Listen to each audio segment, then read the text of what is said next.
जब आप graphic designer के तौर पे काम करेंगे तो आपका ताल्लुक डिफरेंट फाइल फॉर्मेट से लाजमी पड़ेगा। अब यहाँ पे ये समझना बहुत ज़रूरी है कि फाइल फॉर्मेट एक्चुअली होता क्या है। दोस्तों, फाइल फॉर्मेट का मतलब है किसी भी डिजिटल फाइल की ऐसी लेआउट या कॉम्पोजिशन जिसकी बेस पे उस फाइल के अंदर किसी भी डाटा को महफूज किया जा सकता है, यानी कि प्रिजर्व किया जा सकता है, उसको प्रोसेस किया जा सकता है, एडिट किया जा सकता है और आइडेंटिफाई किया जा सकता है। आप लोग अक्सर जब अपने लैपटॉप में कोई भी फाइल ओपन करने लगते हैं तो आपको उसके आगे, उसके नाम के आगे डॉट के साथ 3-4 अल्फ़ाबेट्स का एक छोटा-सा आपको एब्रिविएशन मिलती है। वो जो एब्रिविएशन होती है वो बेसिकली दोस्तों उस फाइल का फॉर्मेट हुआ करता है। इसको देखने का आसान तरीका ये है कि किसी भी फाइल के ऊपर राइट क्लिक करें और प्रॉपर्टीज में जाके आप देखें उसके नाम के आगे डॉट के साथ उसका फाइल फॉर्मेट लिखा आ रहा होगा। अच्छा दोस्तों, अब हमने यहाँ पे जिन फाइल फॉर्मेट्स की बात इस लेसन में करनी है वो फाइल फॉर्मेट्स हैं जिनका ताल्लुक डायरेक्टली ग्राफिक डिजाइन के काम से है। तो चलें चलते हैं और डिफरेंट फाइल फॉर्मेट्स के हवाले से बात करते हैं। दोस्तों, सबसे पहले मैं जिस फाइल फॉर्मेट की आप लोगों से बात करना चाह रहा हूँ आज वो है AI। AI एब्रिविएशन है अडोबी इलस्ट्रेटर की। दोस्तों, AI जो फाइल फॉर्मेट है ये बेसिकली अडोबी इलस्ट्रेटर की अपनी फाइल हुआ करती है। यानी कि जब आप अडोबी इलस्ट्रेटर के अंदर कोई भी ग्राफिक्स क्रिएट करें, इलस्ट्रेशन क्रिएट करें और उसको आप .ai के फाइल फॉर्मेट में सेव करें तो वो इलस्ट्रेटर की अपनी डायरेक्ट फाइल कहलाएगी। यानी कि आप उस फाइल को जब भी डबल क्लिक करेंगे तो वो डायरेक्टली अडोबी इलस्ट्रेटर सॉफ्टवेयर में ओपन हो जाएगी। दोस्तों, ये जो फाइल होती है, ये जैसा कि मैं आपको बता चुका हूं कि इलस्ट्रेटर की फाइल होती है, तो जाहिर बात है कि ये वेक्टर बेस्ड ग्राफिक्स को अपने अंदर महफूज रखने के लिए इस्तेमाल होती है। अच्छा, इसी तरह से एक और इंपॉर्टेंट फाइल फॉर्मेट है जी, PSD। दोस्तों, ये जो PSD फाइल फॉर्मेट है ये जिस तरह से AI इलस्ट्रेटर का फाइल फॉर्मेट है, इसी तरह से PSD फोटोशॉप का फाइल फॉर्मेट है। अडोबी फोटोशॉप की फाइल को जो कहा जाता है उसको एब्रिविएशन में PSD कहा जाता है। अच्छा, जो PSD है इस फाइल के अंदर पिक्सल बेस्ड ग्राफिक्स जो हैं वो महफूज किए जाते हैं।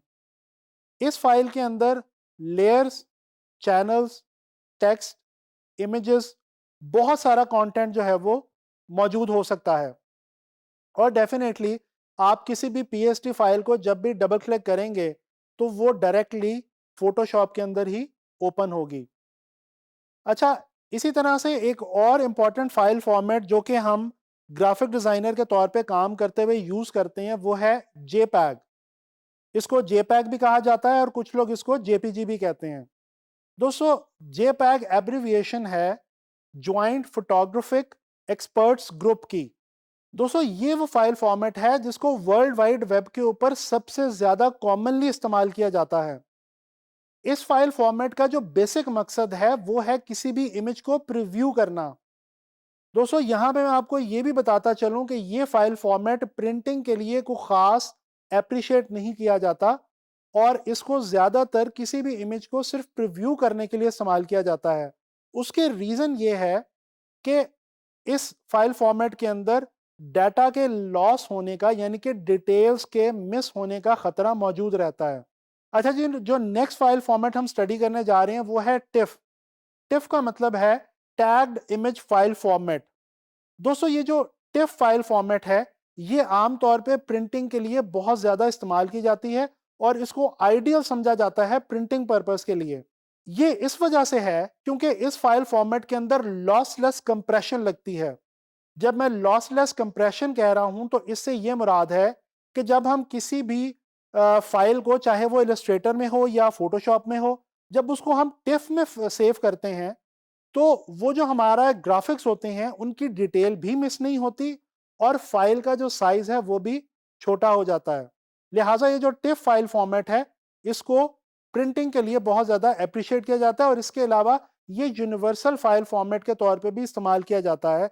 यानी ग्राफिक्स से ताल्लुक रखने वाले बहुत सारे सॉफ्टवेयर में इसको आप इजीली ओपन कर सकते हैं। दोस्तों, जो लास्ट फाइल फॉर्मेट मैं यहाँ पे आप लोगों से डिस्कस करने जा रहा हूँ वो है जी PNG। PNG means portable network graphics. दोस्तों ये फाइल फॉर्मेट ट्रांसपेरेंसी को देखने के लिए और यूज करने के लिए बनाया गया है।